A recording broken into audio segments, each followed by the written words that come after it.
Sleeper Wire, the only fantasy football radio show with more than a dozen multi-time, multi-league, multi-year champions. Listen to the Sleeper Wire show every Friday, 4 to 6 p.m. Eastern on Dash Talk.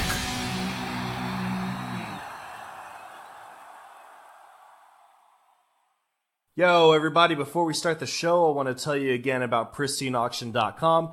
Daily auctions ending every single night with hundreds of new items every single day. Perfect for the man cave. Everything is JSA certified. They use the best authenticators in the business, and it's all definitely affordable. It's free to register, it's free to bid, and you only pay when you win. Go to pristineauction.com and let them know that you heard about it from Sleeperwire. That's PRISTINE auction.com. I challenge you to a duel. It's the only argument I need. I don't want to talk to you no more, you. You got a lot of nerve.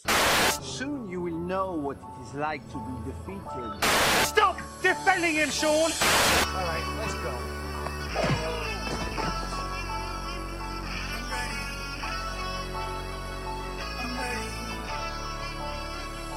I'm ready for us through all the pain.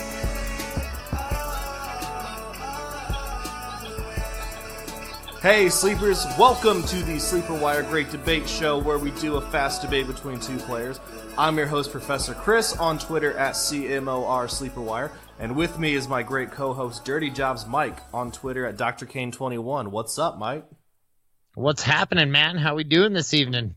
I'm doing great. It's looking like I'll go 8-4, maybe 10-2, depending on how Zach Ertz and Alshon Jeffrey do tonight. So I'm looking forward to the game. Yeah, I need Zach Ertz to have a pretty good game. I'm really glad I drafted him heavy. I do face one, and I'm facing Lucas, and he has Aguilar going tonight. So I'm like, ugh. So I hope Ertz outdoes Aguilar. I only need him to do it by 5 points. So just in case you were wondering, we record the show before the Monday night football game. So that's why we're talking about it now. Anyways, what we're going to be doing here is having a debate-style argument between two guys. We'll spend 2 minutes arguing for our player, 90 seconds for rebuttals, and then we wrap it up with final thoughts. And I want to give you a heads up that the purpose of these debates is not for us to come to a consensus. I'm not trying to convince Mike of my player. He's not trying to convince me of his. We're trying to give you guys legitimate arguments for and against guys to help you make decisions about the waiver wire. So today, we have two wide receivers who both had pretty good games. Kenny Stills versus Deonte Thompson. And Mike, you've got Deonte Thompson. Why don't you go ahead and kick it off? Okay. So what can I say about Deonte Thompson? He was 4 for 4 for 107 for his first game with the Bills. Yeah, he started this season as a Chicago Bear, and now he got cut, and now he's a Bill. What does this mean for everything? Well, you got Zay Jones. Today, they were making jokes on Twitter about how good of a cornerback Zay Jones's numbers are looking like. He's a cornerback 1 if you're playing IDP. Things of that nature, because this guy has so many opportunities and he has these drops. In comes Deonte Thompson. This guy is fast, and he fits into this team very well. And if you saw that chemistry between him and Tyrod Taylor, it's because they used to play together on the Baltimore Ravens. So this chemistry is just going to continue to grow. And you got to ask yourself, who else are they throwing to in Buffalo right now? You've got Zay Jones. You got Clay on the bench. So granted, Matthews is there too, but you just don't really see that connection happening between those two guys the way you would expect. And even when he does get out there, he seems to get hurt immediately. So I'm saying I'm grabbing this guy in as many leagues as I possibly can right now, because I have a feeling that this could turn into a Sammy Watkins style connection. His arm's itching for that long ball, and he finally has a guy that can get out there and catch it. And that is Deonte Thompson. And again, I know what you're going to bring up. You're going to bring up the fact that this guy just got cut from the Bears. And the Bears are just hammered as far as wide receiver position goes. But to me, that doesn't matter. If you give anybody the right opportunity in the right situation, they're going to get out there and they're going to be able to play football. This guy is a professional for a reason. And now that he's a Bill, look out, especially with Tyrod Taylor throwing. All right, some good thoughts there. I'm going to go ahead and jump into my rebuttal here.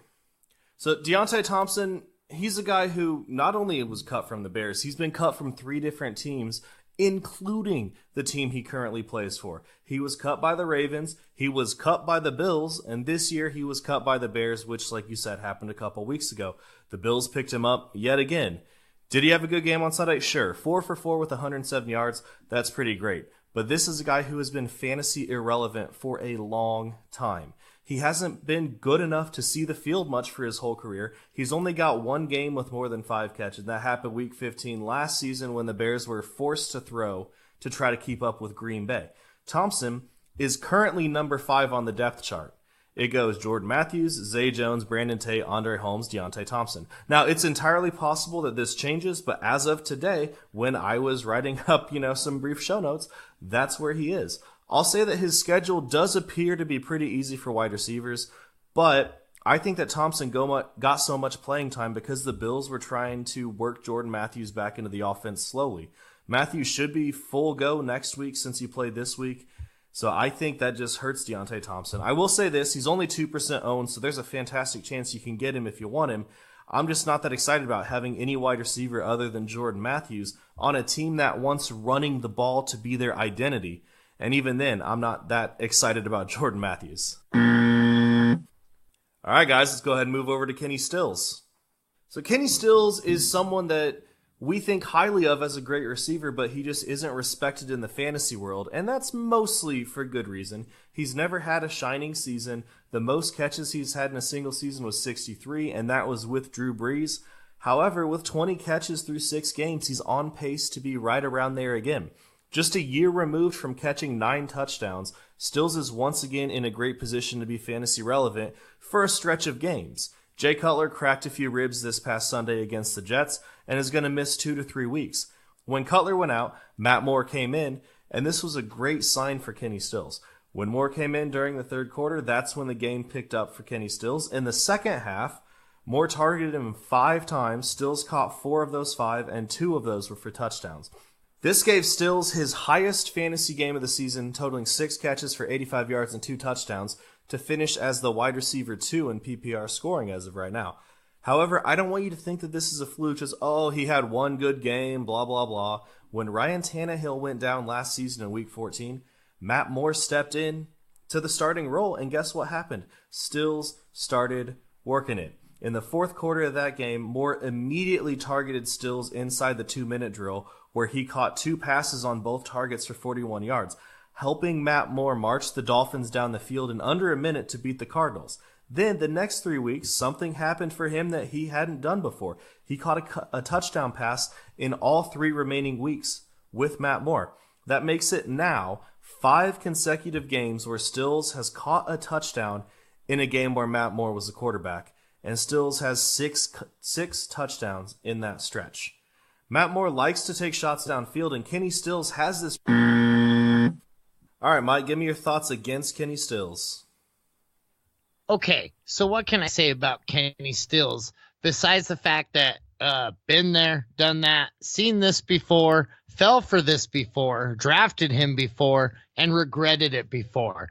And all of those things are constant reminders to me to not pick up Kenny Stills. The only reason being is that this guy is completely fluky. He was exactly the same player over there when he was in New Orleans. I knew you were going to bring up the fact that him and Matt Moore do have a nice little tight connection, but I feel like Devontae Parker getting involved in that offense the way that he has, I feel like he is by far the better receiver in that mix. And he's also the wide receiver 2 on that team behind Jarvis Landry.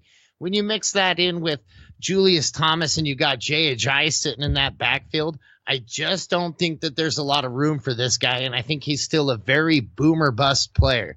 I think, yes, he'll have those weeks where he gets the 100 yards and 2 touchdowns. but I think he'll probably have more weeks where you see him around the 2 catches for about 20, 30 yards range, where I'm used to seeing Kenny Stills. This guy has always been incredibly bad for me in fantasy because you can never catch him on that right week. You play him, he pulls down low numbers. You play him again, he pulls down low numbers. So you put him on your bench, and then this guy explodes. That's the kind of player he is. He just doesn't seem to have changed.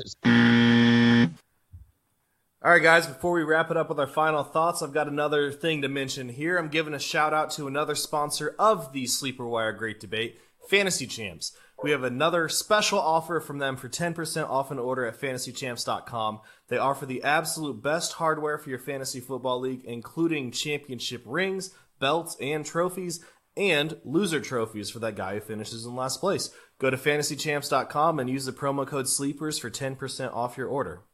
Okay, Mike, let's take it back to final thoughts, and let's take it back to Deonte Thompson. Okay, so the things I just didn't get to say right there was I do still like Kenny Stills, and I do like his opportunity, but at the same time, he's on my fantasy blacklist for just the same reason as he just shows up and he never produces game for game. Where I feel like Deonte Thompson has an incredible opportunity in Buffalo right now. I think his connection, his past, everything is going to lean towards great fantasy value for the future of that player. All right, moving it back here to Kenny Stills. Like I said, Matt Moore likes to take shots downfield. Kenny Stills has a reputation going all the way back to high school as being this guy who's able to trap a deep ball like a center fielder. Start calling him Kenny Griffey Stills, right? Right. I know. It's right. Pretty bad joke. Anyways. So he's decently fast, ran a 4.38 40-yard dash. He's not the biggest guy at 6 feet, but with decent speed and great ball tracking skills, he's always a threat for a big play, which is evidenced by his 17 yards per reception. Now look, I'm not over here saying Kenny Stills is going to be your savior for this season, right? He's never been that guy. You most likely can't count on 2 touchdowns every single week. However, I do think that he's someone who you can play in your lineup the next couple of weeks, and that's because of his deep history with Matt Moore. I wouldn't be surprised, or should say the deep ball history with Matt Moore.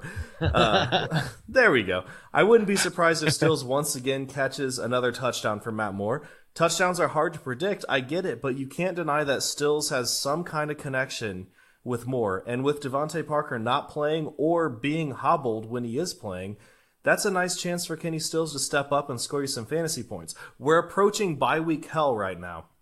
Let's say Cutler misses 2 weeks. Week 8, Cardinals, Packers, Jaguars, Rams, Giants, Titans. Week 9, Bears, Browns, Chargers, Vikings, Patriots, Steelers. That's 12 teams. That's a lot of wide receivers that need to be replaced on a lot of fantasy rosters, which makes Stills a nice flex play for the next couple of weeks. He's never been a high target guy, so maybe he's a little more valuable in standard leagues where you bank on touchdowns and yards, because he certainly has the ability to do that with Matt Moore. He's also got a nice schedule the next 2 weeks. The Ravens and Raiders defense aren't scaring anybody, and he's only 20% owned, so there's a great chance that you can get him to help out for the next 2 weeks. Yeah, no, and I can't argue with any of that. I'm not saying that he's not a bad play. I just feel like Thompson's going to be a better play. Just that connection. The schedule is much better. Michael. Yes. The great debate is over. Nope, go ahead, finish your extra thoughts. I have extra thoughts, Chris. That happens with me, but that's it. I just really feel like he's going to be the more solid play. All right.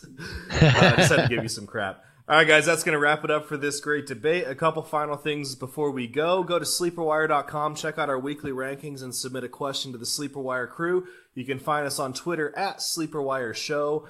You can also find Mike and I on SleeperBot at Dirty Jobs and at Professor Chris. I'm on the Fantasy Life app at Professor Chris and Instagram at Professor Chris SW. And don't forget to check out the Dash Radio Show every Friday from 4 to 6 p.m. Eastern on Dash Talk. Thanks for listening, guys. We'll see you next time. Good luck this week.